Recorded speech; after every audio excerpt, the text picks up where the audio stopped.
மகனே, மகளே, முதலில் பயப்படாதே. நீ எவ்வளவு பெரிய துன்பத்தில் இருந்தாலும் அந்த துன்பம் உன்னை விழுங்க பிறந்தது கிடையாது, அது உன்னை வலிமையாக்க பிறந்தது.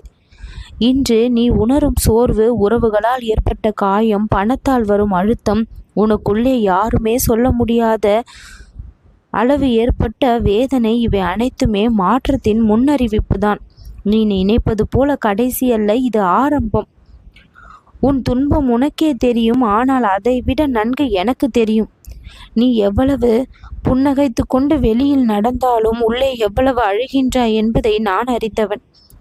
நீயே கூட உன்னை புரியாமல் இருக்கும் நேரம் உண்டு, ஆனால் நான் உன்னை ஒரு நொடியும் தவறாமல் கவனிக்கின்றேன்.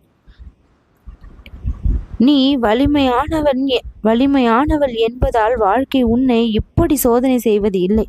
அது உன்னை மேலே உயர்த்த தயாராகிறது.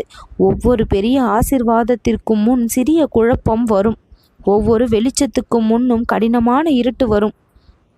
அப்பொழுது நீ அந்த இடத்தில்தான் உள்ளாய் என்பதை நீ தெரிந்து கொள்ள வேண்டும்.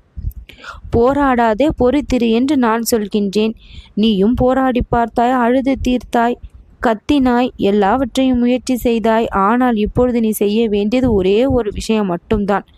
என்னிடம் ஒப்படைத்து விட்டு நான் அதை செய்வதை பார்க்க வேண்டும். நீ துன்பம் குறையாததற்கு நீ தவறாக செய்ததுதான் காரணம் என்று நினைக்கின்றாய். நீ செய்ய வேண்டியதை முடித்து விட்டாய், மீதியை நான் செய்கின்றேன். உன்னை துன்பப்படுத்துபவர்களிடம் கூட கோபம் கொள்ளாதே. அவர்கள் செய்த செயல்கள் உன் வாழ்க்கையை அழிக்க வரவில்லை, உன்னை புதிய பாதைக்கு அழைத்து செல்ல வந்தது. ஒருவர் உன்னை விட்டு சென்றால் அது உன் தலையில் இருந்த பாரத்தை இறக்கியது போன்றது என்பதை தெரிந்து கொள். ஒருவர் உன்னை காயப்படுத்தினால் அது உன்னை வலிமையாக்க வந்த பாடம் என்பதை தெரிந்து கொள். ஒருவர் உன்னை மதிக்கவில்லை என்றால் உன் மதிப்பை உணர வைக்க நான் உனக்கு இன்னொரு வாய்ப்பை அனுப்புவேன் என்பதை புரிந்து கொள். நீ இப்பொழுது இழப்பதாக நினைப்பது உன் வாழ்க்கையில் மிகப்பெரிய பாதுகாப்பு தான். நீ விரும்பும் ஆசிகள் தாமதமாக வருவதற்கு காரணம் என்ன? நீ கேட்கும் ஆசீர்வாதம் சிறியது அல்ல, அதற்காக நான் பின்னாலே ஏற்பாடுகள் செய்ய வேண்டியிருக்கின்றது.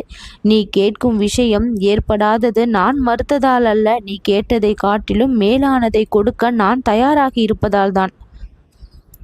வாதமோ சண்டையோ பழி வாங்குதலோ உன் கர்ம சக்தியை கலைத்துவிடும். அமைதி மட்டும்தான் உன்னை காப்பாற்றும் ரகசியம். காலை தினமும் 3 நிமிடம் ஒதுக்கி ஓம் சாய்ராம் என்று சொல். இது உன்னுடைய மனம் தாழ்ந்து போன பகுதியை எல்லாம் இன்பத்தால் நிரப்பும் சக்தியை பெற்றது. நீ இழந்தது நீக்கத்தக்கது, நீ பெறப்போவதுதான் உனக்கு தகுதியானது. உன் வாழ்க்கைக்கு எதிராக நீயே சொல்லி கொண்டிருக்கும் விஷயங்கள் தான் உன் வாழ்க்கையை கீழே தள்ளுகின்றது. அதுதான் உன் வாழ்விற்கு எதிரியாக செயல்படுகின்றது.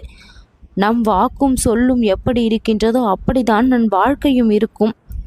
நான் நலமாக இருக்கின்றேன், நன்மை நடந்து கொண்டிருக்கின்றது, முயற்சிக்கின்றேன், வெற்றியை பெறப்போகின்றேன், தன்னம்பிக்கை இருக்கின்றது, தாழ்ந்து போக மாட்டேன், விடாமுயற்சி இருக்கின்றது, வெற்றியை பெறுவேன் என்று நல்ல எண்ணங்களாலும் நல்ல சொற்களாலும் உன்னுடைய வாழ்க்கையை நிரப்பு.